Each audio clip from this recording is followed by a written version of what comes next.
So we open up to women in similar clothing living in remote isolation, and we'll just call it what it is, it's a cult. So this cult only has one male, this guy, Shepard. He's their leader.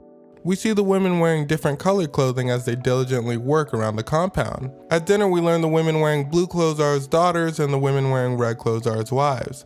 All the women seem to obey his every command.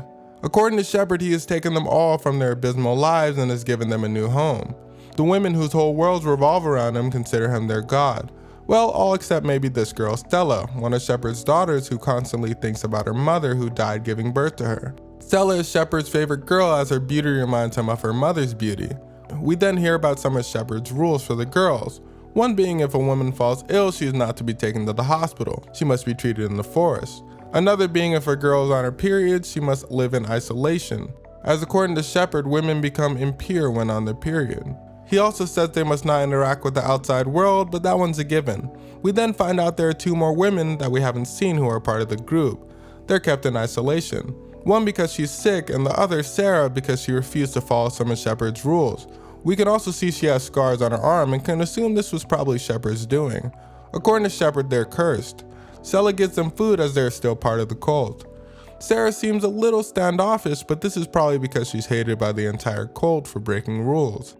The next day, Stella is grazing the sheep when she has her first period. She freaks out and begins shouting. She then kills a sheep and continues to shout with blood all over her face. She gets back to the crib and stays silent about her period. She's afraid that if she tells anyone, they'll snitch her out to Shepard and she'll probably be labeled as impure and isolated, which well is probably true. Shepard asks Stella, hey man, what happened to that sheep? She tells Shepard that a dog killed the sheep with all the knife wounds in it. Shepard doesn't say anything further to her and lets her go. That night, Stella overhears a police officer telling Shepard that it's his final warning to vacate the premises, as he's illegally squatting in a forest, which doesn't sound very godlike. The next day, he says since this cruel world won't allow them to live in peace, they must leave. Everyone packs their bags and begins the journey to find a new place to live. Everyone seems pretty excited at the prospects of adventure. Stella approaches Shepard and asks him about the police officers, as she's starting to have doubts about him. He tells her not to worry and walks off. The group pitch some tents as night falls. Stella has a nightmare where Shepard is looking mighty evil. She thinks it's because of her period and brushes it off. The next day, the group continues their journey and finds an abandoned house. Shepard refuses to stay in said house though because staying in someone's house is against one of his rules, which at this point I'm starting to think he's making up on the spot. So the group camp outside the house. Stella's sisters find out about her period and immediately snitch her out to Shepard.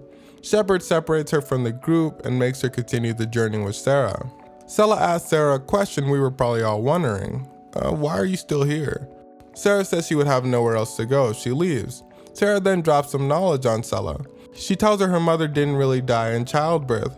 She died of an infection. Everyone wanted to take her to the hospital as the infection seemed pretty treatable, but Shepard said nah, and her mother died in the forest. Sarah tells her that Shepard is pure evil and not actually a god. Her having doubts about him is what landed her in isolation. This served to confirm Stella's suspicions as she already had her own doubts. While the group continues hiking, Stella sees a car and imagines herself in said car, wearing normal clothing, having a life far away from her reality now. Her daydream gets cut short when one of the women goes into labor prematurely due to the strenuous journey.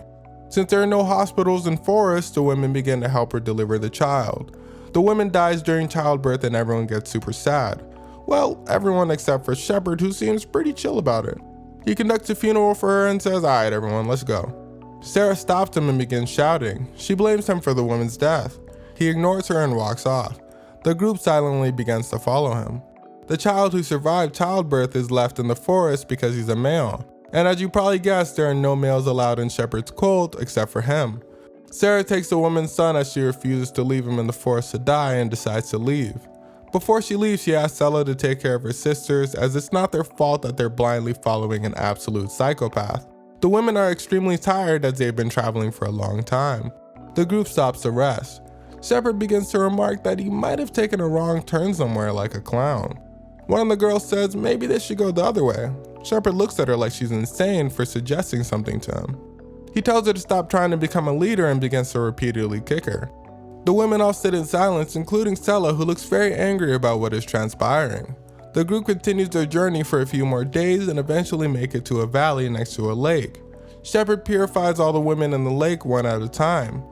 Later that night, they're all having dinner and head to sleep. Shepard calls Sela into his tent and tells her she looks just like her mom, which is a pretty creepy pickup line. He then starts getting fresh with her. Things begin to really heat up when she tells him to stop and to leave. Probably for a few reasons, because he's actually insane or maybe because he's her dad. He says he'll leave, but he rapes her instead. She then fantasizes about killing Shepard with the help of her sisters. She then goes to her sister's tent and tells them that Shepard is not a god and they should all do something about it. They've all seen Shepard act erratically and insane on a few occasions, so seem like they believe Sela. The girls all get up in the morning and they see that their mothers are not there. They get worried and begin looking for them. Their search takes them to the lake where they see Shepard quietly sitting alone. We also see the clothes of his wives next to him. All the girls begin to fear the worst and begin holding on to each other. Except for Sela, who says, "Yo bro, what's going on?" He tells the girls that he sent their mothers to a new life and it's all good. He says he did this so the girls can take their rightful place as his new wives and that they'll be sent to a new life when the time comes. He says Sela will become his favorite wife. She says, "Nah man, you're tripping," and she won't become his wife. Boom, he smacks her. Boom, she smacks him.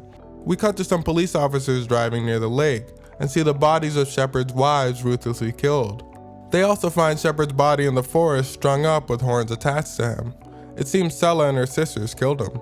The movie ends with the sisters under a waterfall staring at the camera. And that's the end of our show, ladies and gentlemen. If you like this recap, be sure to hit the like button, and if you want to see more videos like this, hit that subscribe button. Take care.